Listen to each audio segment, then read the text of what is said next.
I feel chaotic, but what if I'm really just predictable? Hi, and welcome back to Not Here to Fix You, the podcast where we talk about food, behavior, emotions, healing, and everything in between. I'm your co host, Amanda, a food behavior stability strategist. With me today is my other co host, Laziena. Hello, I'm other co-host Laziena. I am your relationship repair companion, and today we're going to talk about a little bit about patterns, which I happen to love, but I want Amanda to kick us off with something that she's been cooking up for us. And then I will jump on her bandwagon and ride her coattails. Okay. What I would start off with is the food patterns in my food behavior pattern quiz. Something that I noticed after working with clients is that we kind of default to one of the four types. So I made four types for my quiz. This is just behavior and patterns that I've seen in a lot of people. And especially when I work with women, I saw this in quite a few of my clients. So I was like, okay, let me just map this out and see how it starts, where and can it actually be changed. And in most cases, it can because it's really just about behavior. I specifically work with behavior, and I noticed that when people default to food, and when I say default to food, and they use food to reward, cope, or regulate themselves in general. And also, food is used as a control tool as well. So I noticed these patterns, and then I was like, okay, let me see where this goes and how does this behavior actually show up with different types of people. It really starts off with stress. And stress doesn't necessarily have to be at work. It can be any sort of stress, but it's mostly around stressful periods in like these women's lives when the eating becomes really chaotic and fractured to some level. Usually I end up talking about the spiral pattern and the night out pattern because that's what Laziena and I, when we took the quiz, that was our kind of pattern. And I do want to state like off the top that this pattern is just the kind of behavior you are experiencing right now with food, but it's not your identity. This is not a personality quiz because, like I said, this is mapped out with behavior, and behavior can change if you put in the work to actually change it. Today, I thought I would talk about the pendulum and the soldier because I never really touch on those. But Yeah, I mean that's what I wanted to find out about. Like if so for me, a pattern is linked to a behavior, and I've learned to separate a behavior from an emotion and go underneath the behavior because most of the times when we take quizzes and we have all these other tools, some people can say I don't like labeling, right? It gives us a label, and I want to clarify that to me, it's just giving me a roadmap to some of my behaviors. So when I have a food pattern, that's going to show up in every way. If I go to a restaurant, I'm at somebody's house, wherever I go, I'm going to show up with that pattern because underneath the pattern is an unmet need. And I'm using the pattern to cover it. And I don't know that. Sometimes I'm doing that consciously. Sometimes it's unconscious. So it's important for me to understand that. So what do you for the soldier and the pendulum? What are some of the patterns that you notice? Because I am also not familiar with those two because I'm the other two, right? So it's interesting. I think it's interesting to hear from you what those are. I'm glad you brought up the unmet need, the unmet emotional need, because I realized that that is pretty much at the core of the eating behaviors. I think this would be a good time to say that if you're wondering what your pattern is, you can go and take the quiz. It's going to be in the show notes. So we link that down. But in order to keep up with us, just know that we are talking about the soldier and the pendulum. So the pendulum is pretty much, I named that pattern because I saw the behavior was literally like a pendulum. Like, for example, a lot of the clients I work with, they would have this sort of behavior with food Monday to Friday. So Monday to Friday, they would say, I'm going to eat really well and really structured and, all the things like that. And then on the weekend, they would go the opposite direction. So what I realized for the pendulum pattern was really they wanted freedom, but then they were too scared to just eat freely because they know that they tend to default to like whatever I want. So they felt that they needed some structure as well. But really it was about them kind of swinging between these two extremes. It was like an all or nothing kind of thing for them. So with the pendulum, it's either black or white, as they say. There are no shades of gray.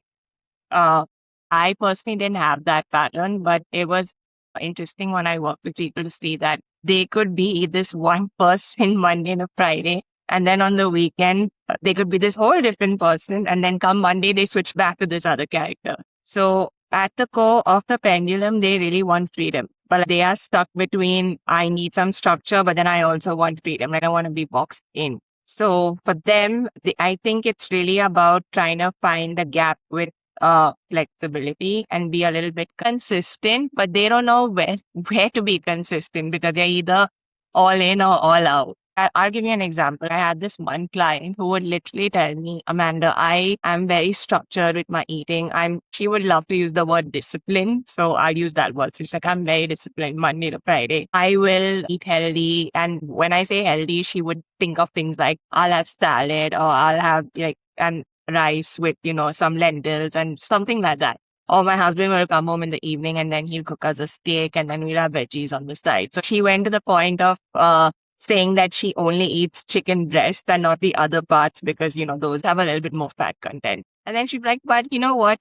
The weekend, like for her, the weekend was Friday because she was in the Middle East. She's like, come Friday, I just go out with my husband, whatever restaurant we want.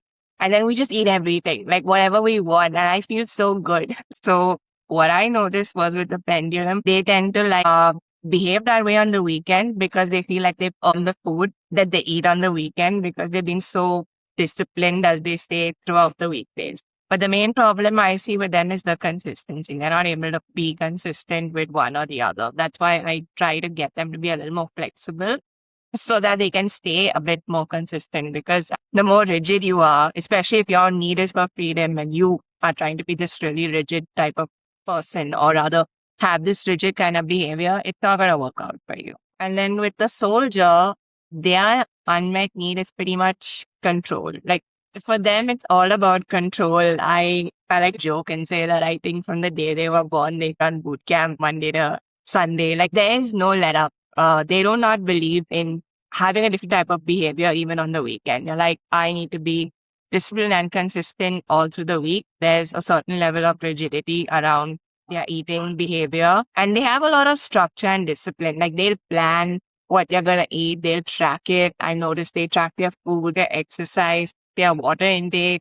Um, some of that is good, but not to the point where they kind of hyper focus on it. But I realized for them, control is safety. Like that's what they need to feel safe. What I noticed with them is that if they step out of line, they feel like they've ruined the plot. Like they cannot get themselves back in line. So with this one client of mine who was this pattern, she would say, I like sweets, but I just like to stick to one. So let's just go with chocolate. She'd be like, I'll have one piece of chocolate after my meal. That's it. And I'm feeling good right now. They feel good about themselves when they stick to that control and that structure and that rigidity. But I remember there was a time when she said, you know what, I kind of felt like I wanted a little more because she enjoyed what she ate.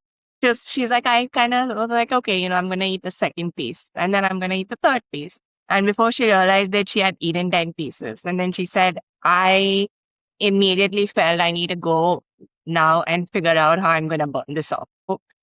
Uh, what I noticed with the soldier pattern, even if they lose control, they will immediately go to find a way to compensate for it in a way. So they'll be like, I need to burn this off, or I need to eat less at the next meal, or I need to skip that meal altogether because, my calories are being wrapped up at this meal.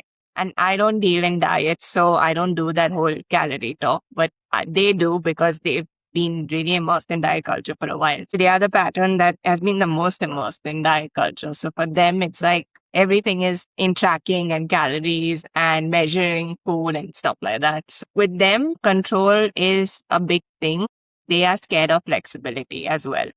And I know I said for the pendulum, they need flexibility too. But with the soldier pattern, I feel like maybe instead of flexibility, they need less rigidity. For them, it's easier to work with, okay, can I be a little bit less rigid with the way I am going about with my eating habits instead of, I'm going to do this on Monday and this on Tuesday. So that's pretty much what I've noticed with both of these types. I want to touch a little bit on a few things that you said. As you were talking about the pendulum, it made me think of an avoidant. That I was like, oh yeah, that sounds like me. I want to, like when I have my moments when I'm okay and things are good, and then when an emotion comes up and I'm not comfortable and I run away, like two different sides of the swing coming in. And then when you talked about the soldier, it made me think of the anxious. Like you have to be in so rigid control of how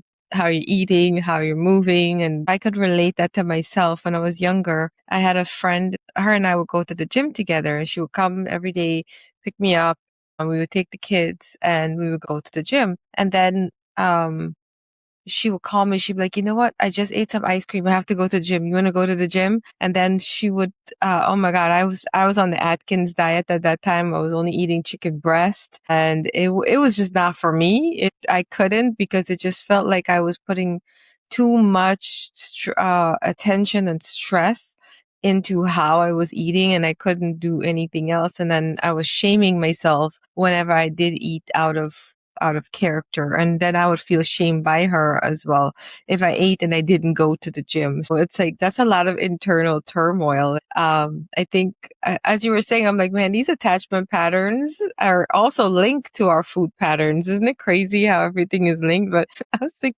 this is how that could show up in relationship with food or self, right? Or with other people. And when it comes to that pendulum, I think having grace, all of them, because either way, we're punishing ourselves for not being in this to hold on to the standard that we say we want to do. And then we end up fighting that internal battle there. Now I'm curious, and later on today, I'm going to sit with this. I'm going to look at all four of the food quiz, and I'm going to put examples together of how this shows up in the attachment style, because ultimately we want to be able to not let our patterns take over our lives. And sometimes those patterns can come in as protection.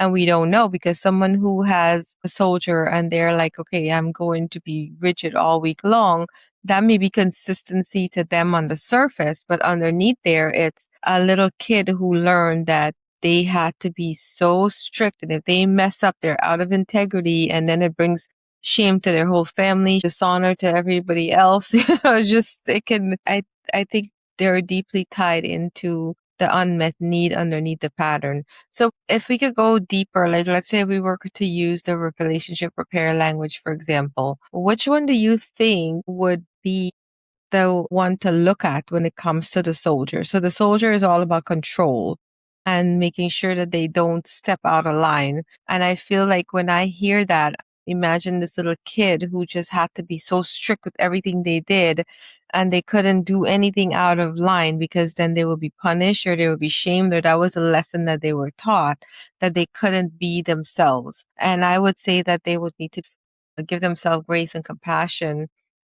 And I would say being connected to that part of them that learned those lessons. So that would be the present repair language, but also with the empathic one, because you want to be able to give yourself some softness for the moment when you do mess up, because you got to relearn how to do this healthier. What are your thoughts on that? I like that you brought up shame, because of course, all of the patterns go through shame, right? With the food, they all go through shame after their behavior. But for the soldier, the shame comes from not being in control, like we said earlier.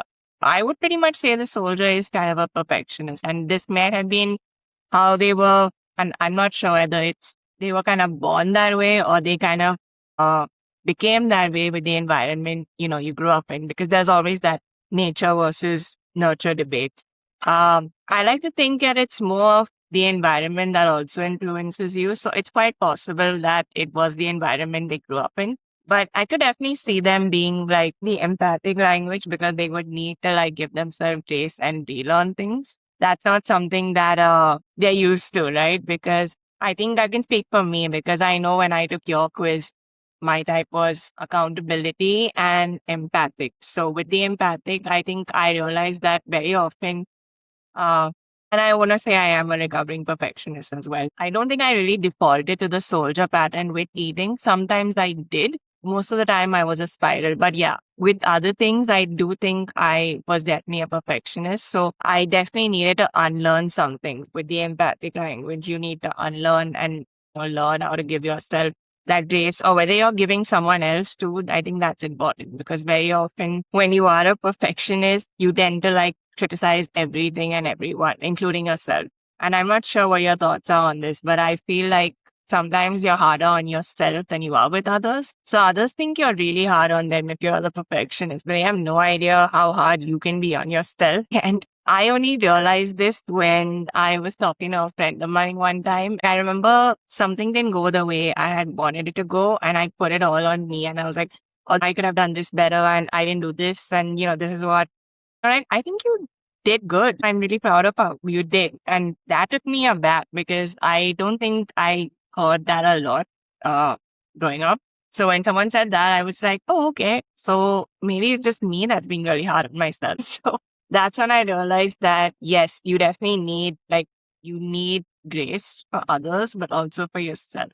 And I like that you said present as well, because from what I remember, the being present repair language is really about being present, right? Like it's about being in the moment and not like going back to like how you could have done it better or how you will do it better in the future. It's just being in that moment and having someone either be there for you or you can be there for yourself. Yeah. So did I kind of relate to it correctly? The present repair language is rooted in connection, and it's connection to whatever is happening in that moment. Whether you're talking to a person, you're caring about the connection of that relationship, but it's being connection with yourself too, and being present with what's happening. It's not, oh, I didn't know I was behaving this way or defending the behavior. It's like, oh, I behave that way because what is my predictable pattern, stress pattern right now? Let me look at that with the presence of my awareness, the presence of the people around me and how I move in that pattern. Because after a while, it's like, oh my gosh, I can't believe I did that. Oh my God, I can't believe I did that. And I can't believe I did that again. That is, if you find yourself saying those words, that is the pattern. So it's time to sit down with that. What does happen to me when I'm stressed? And for me, when I'm stressed out, it depends on the situation, but if as it relates to food, for example, if I'm stressed out, it may be because I'm overwhelmed or I didn't feel heard or I'm feeling a little self-loathing or I'm hard on myself. Like I know better. Why did this continue to happen? So I'm now stressed out and my predictable pattern would be to pull away. Doing that as an avoidant is unhealthy, but doing it with presence is saying, I don't know what I need right now. I got to go figure this out, but I'm coming back to the conversation. And then even sitting down with that, what is it that I really need in this moment? It takes a hot minute, of course, but I'm also paying attention to how I'm talking because, like you said earlier, your self talk can influence someone else's. It could trigger somebody else, and if I am constantly being hard on myself when I'm trying to give somebody advice from that space as well, can't be one of these coaches who are so rigid. There's some health and fitness coach who are going to tell you, you have to do this, you have to stick to this plan. And if you don't, they kind of use that shame-based motivation to get you going. That just keeps me stressed out. And the likelihood of me after a workout session or a session of like really unpacking what I need can still lead me to going and becoming my night owl self, because at the end of the day now, I still haven't found a healthy way to release that stress or even understand where that's coming from. So that becomes predictable over time. That is what happens before I start to get chaotic because I have no sense of awareness. I don't know what I'm doing, how I could do that differently. But in so many ways, it's like these patterns are so deeply tied to our behaviors. And underneath that behavior is a need to be kind to ourselves, to show up for ourselves in a way that's going to give us the insight that we need so that we don't continue the patterns. We can change them. They're not random. And it's something that once we're aware of them, we can choose to celebrate in the moment or we can choose to punish ourselves. It's like I can either shame myself for it or give myself grace. When we first started this off, you said you connected it with the attachment style pattern. And you said, oh, I think the pendulum sounds a lot like an avoidant. And when you were talking about it, I was like, oh, I kind of want to understand more about how you made that connection because I I actually made a different connection for me, like based on my knowledge of the attachment style. I thought a pendulum would be more of the disorganized one because they're like, oh, I want connection, but then I don't want it. Like I like the fearful, avoidant one. I don't know if that's the one or it's the disorganized one, but it's one of those. So like I'll come close to this person, but then I'll pull back when it's scary for me. And they don't really have that stability like the secure person would have. I think what you said is right. Like, cause I work with you. So I know that shame doesn't work for you. When you pointed out like some health and fitness coaches will use shame for motivating people, it's true because I think on some level, especially with the soldier type, I feel like shame would actually work on them. Like it's weird to say that, but it does because if you take the soldier, right, if you look at the military, what do they do when they are training people in the military? They do not use any compassion or empathy, at least not that I've seen. It's always like yelling at you and telling you to get in line and do something. So in a way, that's also why I use the soldier because I feel like that's the kind of voice. And it's interesting because I remember I've seen this behavior among the military people, right? Like for them, shame is not something that's detrimental in a way where someone like you or me might crumble, like someone shames us. And I'm not crumble, but we definitely wouldn't be motivated to get anything done. Because if you come in and shame me, for example, that's going to make me not want to like perform. And I'm using the word perform, but yeah, perform anything. Like I'm going to be like, okay, this person doesn't think that anything I'm doing is good enough. So I'm not going to do anything. And that's kind of the avoidance style coming in. Like, like, if you don't think this is good enough, let's not do anything. But with the soldier, they'd be like, if the person said this is not good enough, they'd be like, okay, so what can I do to make it good enough? It's almost like you say jump and I say how high. I know for me as a spiral, that's definitely not something I'm gonna be like how high. I'm just gonna probably be like, I don't think we're on the same speed, so let's just diverge and go our different ways because this doesn't work for me. So it's kind of interesting how some people need that shame. And I'm thinking right now of The Biggest Loser, like that show. Like I know it's big in America. We have our own version of it in India too. And that was so shame based because they'd always make you step on a scale, check your weight, and then they tell you, you're not good enough. And you may have done everything right that previous week, but obviously there are more factors to it than just the weight, right? Like we don't actually know what was going on that week. Maybe you ate everything right, but for some reason it was just not showing up on the scale. And I feel like they never really delved into that part of it. Like there could be so many reasons you haven't lost any weight. Maybe your body's plateaued, or maybe you're kind of like build up a fluid and you're bloating that week. Like if you're a woman and you have to get on the scale, or you're on your period, and that could also be one of the reasons. But it was all about a number and telling a person that they didn't do good enough. So it was almost like they needed to keep performing and performing health every week by getting smaller and smaller on that scale. So yeah, I feel like that was the show, which was very shame based, and they use shame as what they thought would be a motivational factor to get people to actually be healthy and lose weight. It's like more shame on top of shame to undo shame, and that doesn't really work because then you're just sitting in shame. I like that you said about the disorganized, because when it comes to the disorganized attachment, from what I've learned or what I've experienced, it's like those homes where it was so unpredictable and there was no emotional safety that no one really knows how to even feel safe in anything. So it gets really confusing because you get one message to do this way and then the other message is to do it that way. And it's like, well, it's almost like a kid getting slapped from both sides emotionally. And that could be very, very confusing. So it depends on if someone is in a disorganized attachment style, they would probably relate more to the pendulum. For me, it wasn't that I just wasn't allowed to feel emotion. Not to say anybody stopped me. I just didn't know what emotions meant at all. Like I didn't have a language for it. So it was like, okay, the avoidant gave me a language. And I think some people think of it as labels, but to me it's a language to my map so that I can understand that. And when it comes to shame, at the end of the day, right?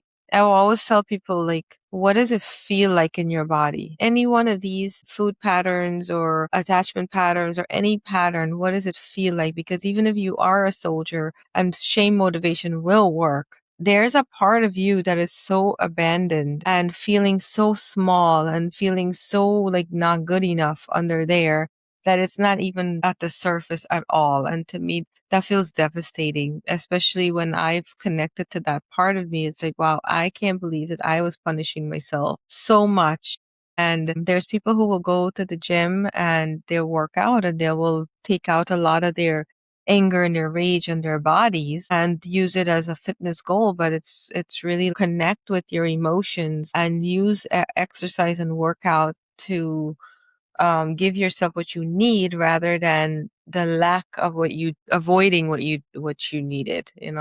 I think that's where I would lay that stone down, so to speak. Yeah, I mean, you're completely right on that. We both come from Indian culture and it's very hard. I've not ever seen a family that is very connected to their emotions, like Indian families. Like, I feel like it's very achievement based. Everyone has their role in the family. And, like, you just kind of, like, yes, in our culture, our parents are very, I could say sometimes the parents are almost the helicopter type of ones because they're so focused on their children. Like I've heard stories from my friends who live in the West that's completely one over there. Like with Indian families, I feel like it's all about meeting your physical uh wants and needs. Like when you're a kid, they look after you and they feed you and make sure you're healthy and safe in those kind of ways. But like no one talks about how are you feeling today. Like I remember even when I was young,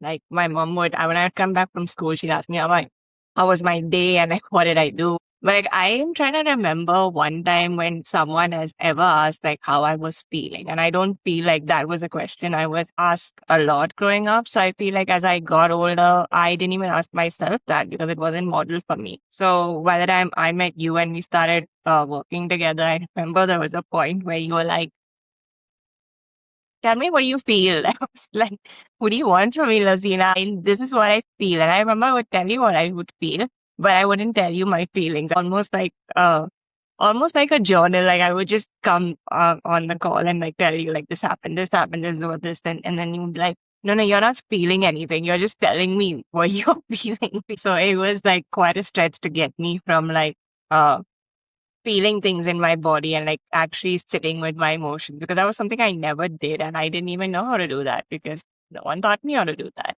And I think a lot of Indian people in general don't know how to do that. Like now it's getting better. My friends, like we talk about therapy openly. Like they'll say, like, I'm going to therapy for this and this. And we would talk about things that are going on with our families more openly. But I feel like our parents would not have done that. Like you don't air your dirty laundry in public. Like you don't tell other people your business. Like I don't want to tell other people what's going on with me. I feel like I grew up around that and that's how I sort of became an avoidant because when I did have like emotions as a kid, I felt like they were either minimized or in a way like dismissed and not in a negative way because clearly when you grow up with adults who don't even know how to feel their own emotions, there's no way they can hold space for you to feel anything. So it's just something that is put to the wayside in a way. So by the time you grow up, you're like, I literally feel like I had to learn and unlearn so many things just to get to this place right now. But then I realized if I didn't do all that, I wouldn't even have had, like, gotten to this place where I could make this quiz.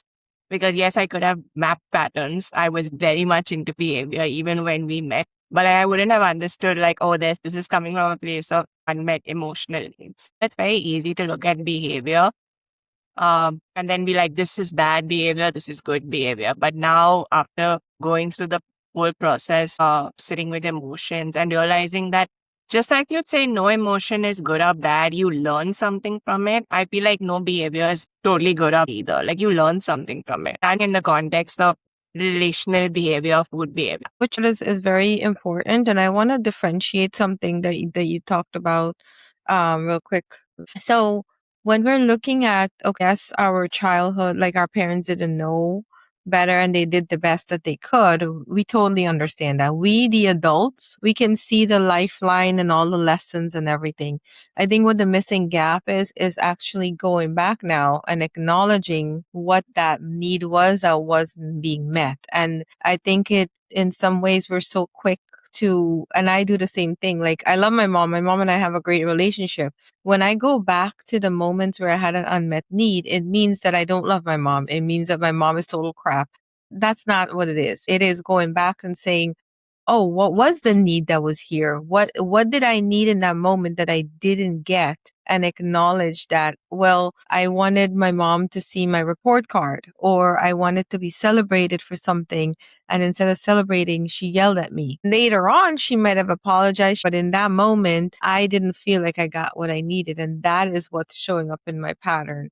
So I want to, like, I really want to champion that a lot, that whenever we talk about inner child or unmet needs, to like really go back. When we go back to that, yes, we can give our parents grace, but we also have to acknowledge for ourselves that little version of us that felt that. Because I think that that can totally dismiss that little version of us that's really there, that still wants that.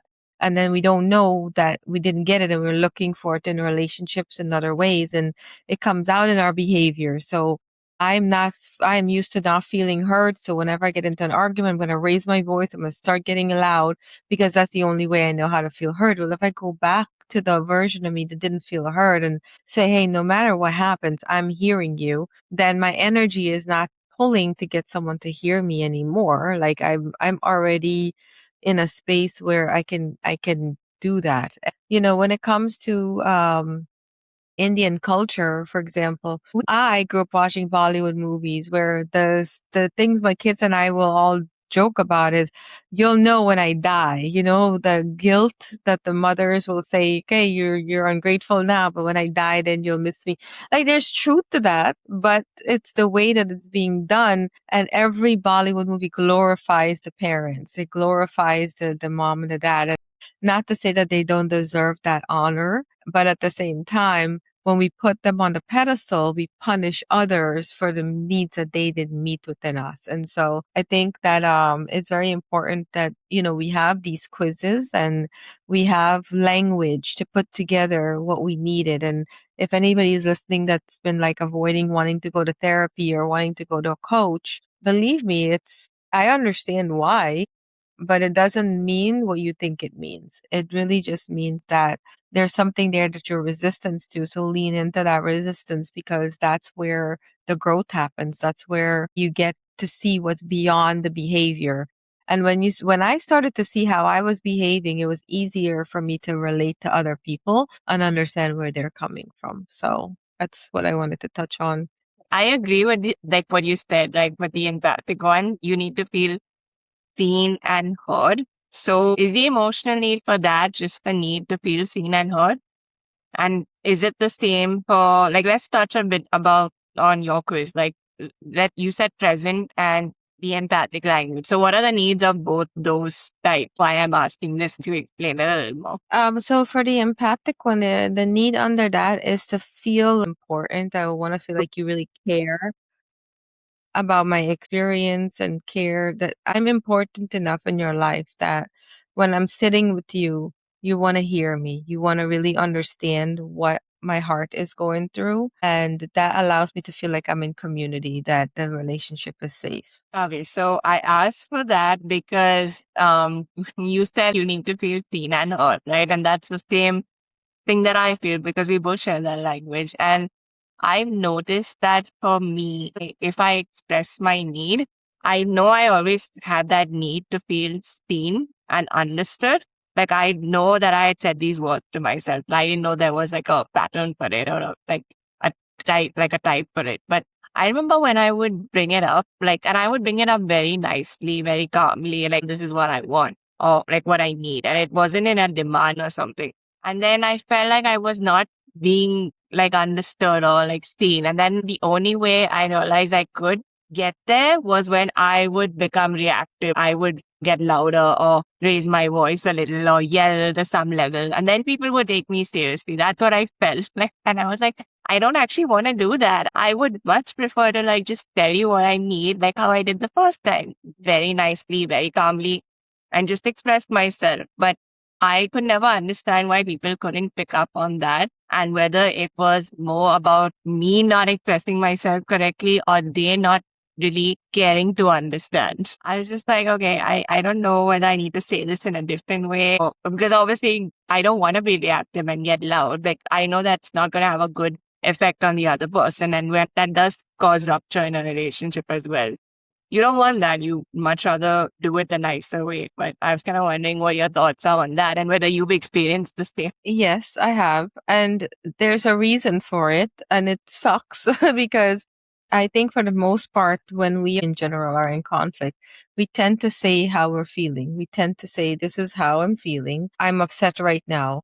I didn't feel heard. I just wanted you to see my part in it, right? How that's coming out to the other person, even if you're saying it in a calm way. And I'm saying, Amanda, yesterday when you said blah blah blah blah, I really didn't like that. That really felt like I wasn't showing up for you. Is that really how I'm showing up? I really think that I'm showing up in the best way I possibly could. Now how you respond is gonna make or break that connection, because if you are feeling insecure and you're hearing blame, you're gonna be like, oh, so I can't tell you anything, I can't say nothing, I'm not safe to say anything. That one person is feeling attacked and the other is now feeling not heard. So in a more romantic relationship, that becomes a fight because the woman in or the man in that situation is just trying to say, this is how I feel. I would like for you to see how I was affected and how I felt so that I can bring it to the table and we can work through it. The other person, if they have unresolved shame or they have their patterns that they're not aware of, they're going to take that as an attack. And then it becomes well, when you behave this way, you also yell. I've had conversations with people where they're like, I really don't like how when my partner is talking and they get upset, they're yelling at me and I feel small and I feel belittled and I don't feel valued.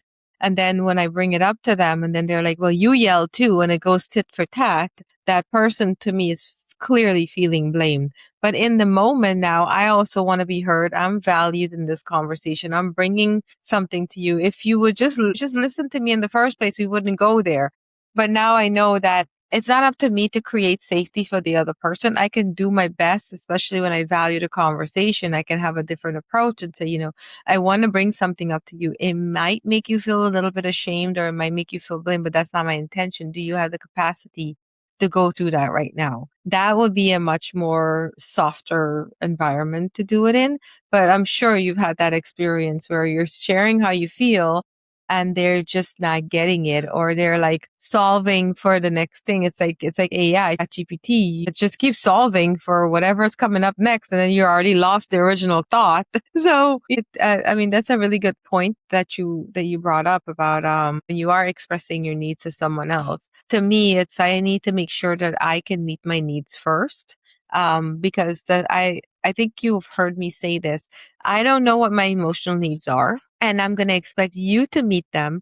And then when you don't meet them, I'm going to punish you for them. But I think that's the cycle that we end up going into when it comes to our behaviors in relationships. And that ties in a lot to the attachment styles. And attachment styles is how I've learned that I sabotage relationship, because when someone is offering something to me, and if I take that and make that mean that I'm offended or I'm not good enough, and then I pull away, I did not give myself the space to even listen without my wounds or listen to where they were coming from, because it's the same thing, right? Somebody may be expressing their needs to me, and when I'm hearing shame or I'm not good enough, I'm going to attack them, get mad, and then pull away. Oh, I mean, classic avoidant over there. I hope does that make sense to you? Yeah, that made sense. Like when you, especially when you said the Chat GPT one, that made me laugh because I've seen two responses, right? When you bring up something and then people are not happy with it, so they'll either uh find a way to make you feel ashamed so that they don't feel it. So it'll suddenly become like, but you didn't, whatever it is. Like they'll turn it around on you. Or the second type of response I've seen is that they will immediately, like ChatGPT, they're just listening for the keywords. And you're like, okay, this person said this, and they're already formulating their argument. We're not really listening to anything. But for me, I decide how valuable a person is to me in a relationship. So if I respect them and we have a close bond, I do obviously want to bring things up and I want to have that kind of transparent relationship. I don't want to be where they feel like they need to hide things from me or I need to hide things from them. And then we're just walking on eggshells with each other. But I realize that you can't do that with everyone. So I think that's why sometimes I feel like, okay, some people you kind of show up and you give what you can and then you back out because not everyone is going to meet you where you're at. And it took me a while to realize this. I feel like sometimes I'm the one who tries to meet people where they're at, but not everyone's ready to meet me where I'm at. And I think I'm at that point in my life where I'm looking for that kind of reciprocity. So I'm not gonna like cut you out like oh, you're gone, but I am gonna probably change like the way I am around you. And that might be like I might spend less time and it's nothing personal. It's just that like I need to also take care of my needs. Like I can't be this person where you come in and you say everything and I am there for you and I meet you, but like you have no way of meeting me. Or if I want to bring something up, some people say you need to agree. Like if you're, let's say you're friends with someone, right? You need to agree with everything that they do. And I'm like, I don't think I come from that school of thought. So I can't do that. Like I obviously want the best for you if you're my friend. So I am going to bring up things and then I want to see how you feel about that. Or have you thought about that? It's not because I'm trying to shame you or blame you or say you're not good enough. But like, I feel like if I can't have that with someone, then I take a step back because I'm like, I don't really think this person's ready. Like they're not ready for the kind of relationship that I want, whether it be platonic or romantic or otherwise. So yeah, I like what you said, but what I discovered is that with food and even with attachment styles, you can change it, right? Like you said, it's not a label, it's not your identity. You're not stuck. Like if you take the quiz for any of these things, like whatever your result is, it's not the end of the world because when I took the quiz, I came out avoidant, but I have been actively trying to build more of a secure pattern. So you can change that. It's not like you get this pattern and then that's the end of it. I think it's more to know that you can default to this because this is kind of your default settings, as they would say, but you can change it. You can change the pattern because you can change behavior. I feel like as human beings, you can change anything you want to in your own capacity, but you need to have the willingness to change.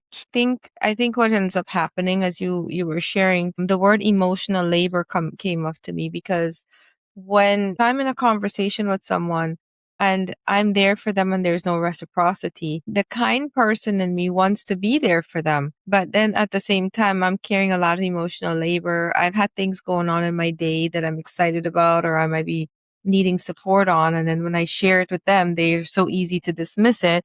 But when they're needing it, I'm there for them. So that emotional labor can become taxing and it can be turned into resentment over a period of time. So it's very important to know how to navigate those relationships where, okay, I know I can't get mad at somebody. I can get mad, right? I just feel like it's unfair for me to get mad at someone who doesn't have the emotional capacity to meet me where I'm at. I understand that, but how do I continue having a loving relationship with them and support them? They're gonna miss out on some conversation pieces, and I think that this idea of avoiding uncomfortable conversations, I really want to change that because we heal in relationships. Relationships are our mirrors and our teachers. We don't know what we're like when we're upset or angry or however we are.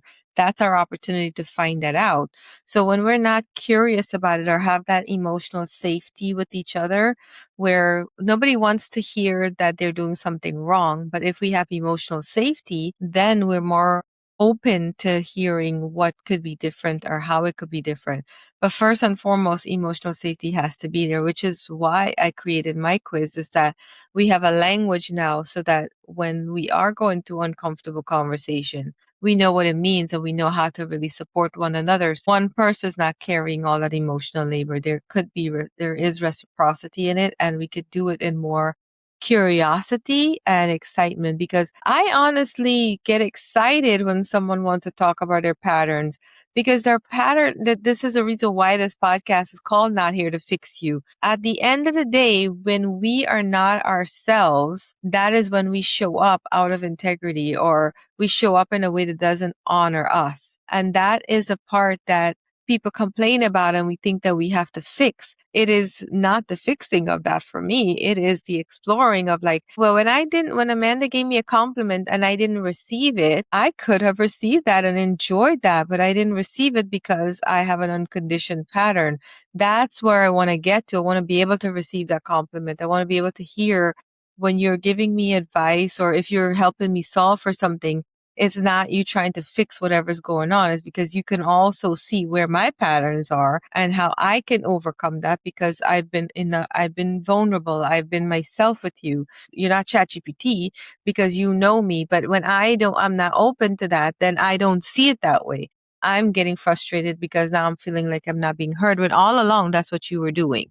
And you were showing up for me as a friend. So it's so deep, and we can dive so much into that topic alone. But yeah, I completely agree. Our patterns are not who we are. Our behaviors are not who we are. It's unmet needs. All of us have unmet needs. And when we connect to what those needs are, it's such a more beautiful space to be in. Like, we get to uncover all of this thing that we thought were problems in the first place, that were just us being awesome and the very thing that people love about us. And we rob that ourselves of that connection. Yeah, I fully agree with whatever you said. Emotional safety. I think a lot of times people don't feel that with another person, right? Especially with the culture today. I'm thinking mostly in the romantic sense. No one wants to bring things up or like rock the boat too much, because we don't know if we're gonna lose this person who might be valuable to us in some way. So I think very often we just try to minimize, how we feel so that we can keep that. Like, in order to keep you, I need to diminish who I am because I don't feel safe. I feel like, if I bring up what I am really concerned about or what's bothering me, I don't know how you're going to react. And I feel like you might just walk out on me, because that is so prevalent today, especially with the dating culture, with the apps. I feel because I've literally seen every single app has a swipe left and a swipe right. So it almost feels like people feel like they've become disposable in a way.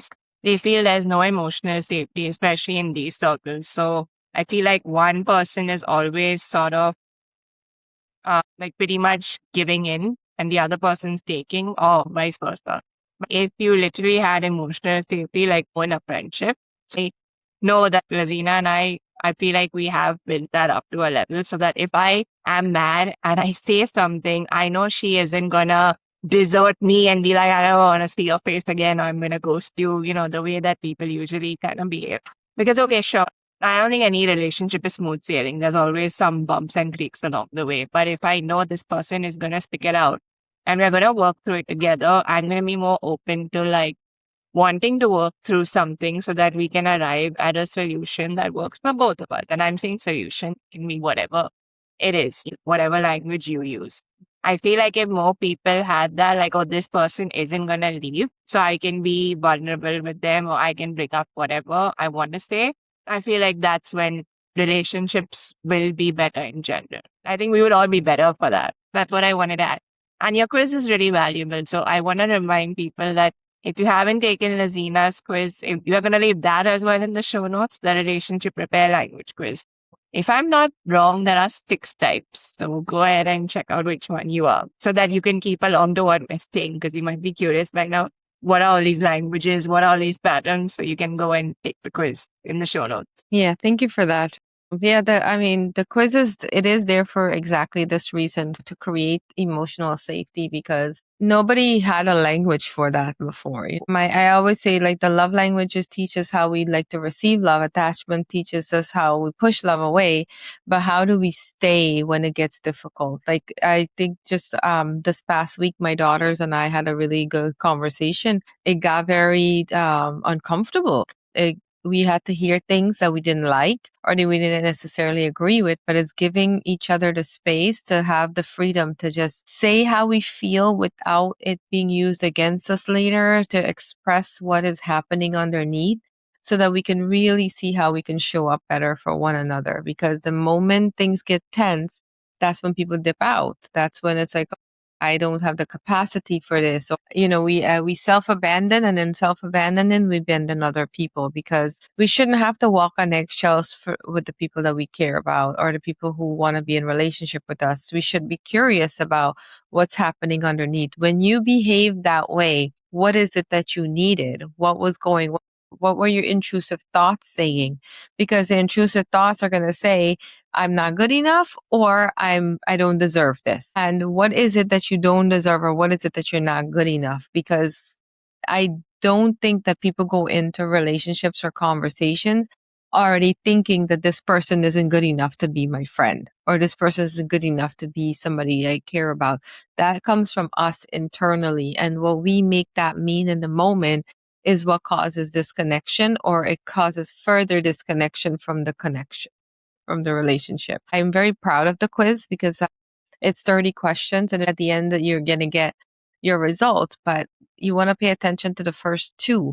The first one, the primary one, is how you end up feeling safe to even come back to yourself. And the other one is staying safe to allow the repair to happen, to allow that space to continue on without walking away. Because I think just got sick and tired of leaving people and leaving myself and then being left. And I was like, all right, there's got to be a solution here. And I really believe that I found it. If we can explore that together, that is where the magic is. So thank you for that. But I think it might be time for us to wrap up a little bit, huh? I want to remind people, like, as our podcast name says, not here to fix you. Laziena and I don't, like, when we work with you, we are not going to fix you in any kind. Like, for me, I personally just look at your food behavior patterns and just try to give you better ways to, like, uh, cope with that, especially under stressful situations. But Laziena does something similar, but with your repair language. And 30 questions sounds a lot. Like, when she said that, I was like, oh, but when I took the quiz, I didn't even realize that.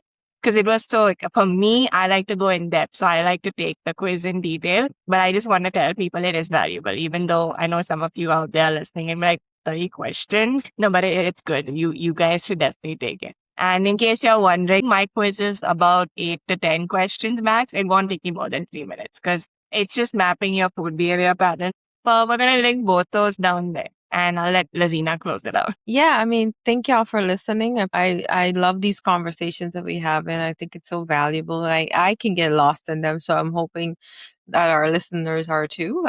And so if you're listening to this and you think of somebody, send it to them, invite them to join our conversation. I'm sure when I'm listening to podcasts and I think of somebody, I'm like, oh my God, I would love to have this conversation with that person, and like let them listen to it. And then I listen to it and have a conversation. Like, join in the conversation and give us a like, subscribe, share us with your friends, and let's let our voices be something that people look forward to. At least I look forward to it. Thank you for listening, and we're going to see you on the next one.